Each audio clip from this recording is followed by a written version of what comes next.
Hello बच्चों, the question is which of the following statements about cell junctions is false? So let's talk about the cell junctions first. So cell junctions are the points where the adjacent cells communicate with each other. So these are most common in the epithelial tissue where the cells are very closely placed. So there is a very little space between the cells, and this space between the cells is called the intercellular space, and here the cells are connected at various points by special junctions. So there are basically three types of junctions, and these junctions are the tight junctions, then adhering junctions, and the gap junctions. So these are three types of junctions.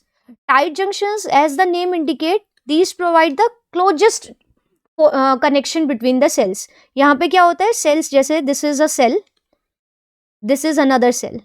सो यहाँ पे इन कुछ points पे cell एक दूसरे के साथ बहुत tightly packed होती हैं.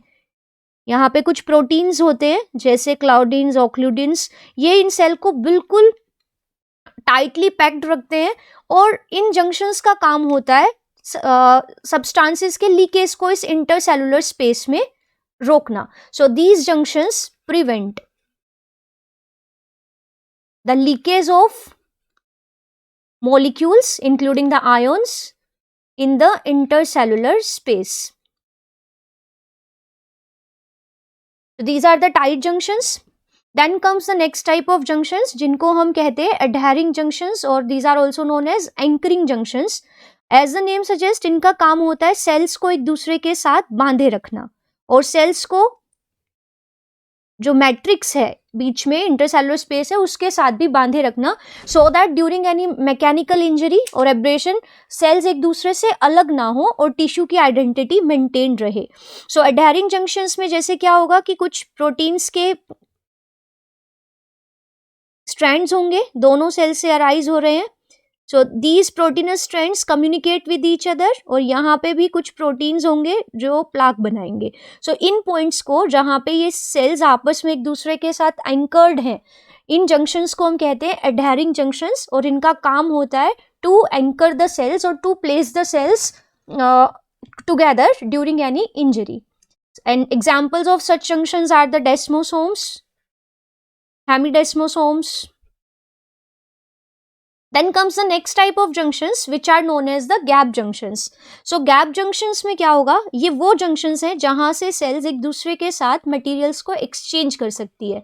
So exchange of materials occurs through these special junctions which are known as the gap junctions.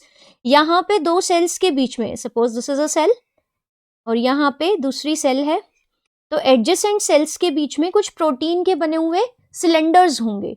So ये cylinders के through ये सिलेंडर्स एक्सटेंड होंगे दोनों सेल्स के बीच में, एंड थ्रू दीज सिलेंडर ये सेल एक दूसरे के साथ मटेरियल्स को एक्सचेंज कर पाएंगी. सो गैप जंक्शंस जैसे 8 प्रोटीन्स हैं, ये ऐसे एक दूसरे के साथ अटैच हो गए. यहाँ पे भी ऐसे प्रोटीन्स हैं, सिलेंडर्स हैं प्रोटीन के जो अटैच हो गए. So and they are joined together. तो यहाँ पे ये पॉइंट्स बन गए जिनके थ्रू मटेरियल्स का एक्सचेंज होगा एक सेल से दूसरी सेल के बीच में. सो इन जंक्शंस को हम कहते हैं gap junctions. Now let's see the options one by one. Here we have to choose the statements which are false. So first is all the cells of epithelium are held together with little intercellular material. As I told that the cells are closely placed in epithelium tissue and there is very little intercellular space between the cells. So this one is true. Now next is in almost all animal tissues, specialized junctions provide both structural and functional link between its individual cells. So this one is true. As a tissue is composed of many cells, and to maintain the integrity and to communicate with each other, the cells are communicating with each other at certain points, जिनको हम कहते हैं junctions. जैसे muscular tissue में cardiac जो muscles होती है वहाँ पे आप पढ़ते हो कि सेल्स के बीच में, एडजेसेंट सेल्स के बीच में देयर आर इंटरकैलेटेड डिस्क, तो वो भी तो जंक्शंस है. So every type of tissues are having the junctions जहाँ से सेल्स एक दूसरे के साथ कम्युनिकेट करती है। Next is tight junctions help to stop substances from leaking across a tissue, so this one is also true. यहाँ पे टाइट जंक्शंस के थ्रू सेल्स बहुत ही क्लोजली अटैच्ड होती है और यहाँ पे मटेरियल्स के एक्सचेंज को ये जंक्शंस रोकते हैं, सो this one is true. Now the next is adhering junctions provide cementing to keep neighboring cells together. So as I told you कि adhering junctions का काम होता है cells को anchor करके रखना ताकि किसी भी injury के समय cells आप एक दूसरे से अलग ना हो। So एक सीमेंट की तरह ये काम कर रहे हैं और cells को hold करके रख रहे हैं।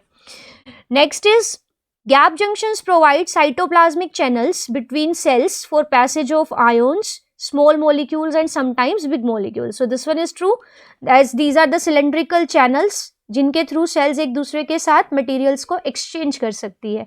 ये मॉलिक्यूल्स आयोन्स भी हो सकते हैं, छोटे और बड़े साइज के भी हो सकते हैं depending on the size of these pores. So this one is also true. So all the given options here are true. So no statement is false. So the answer will be option D, none. So the right answer of this question is option D. Thank you.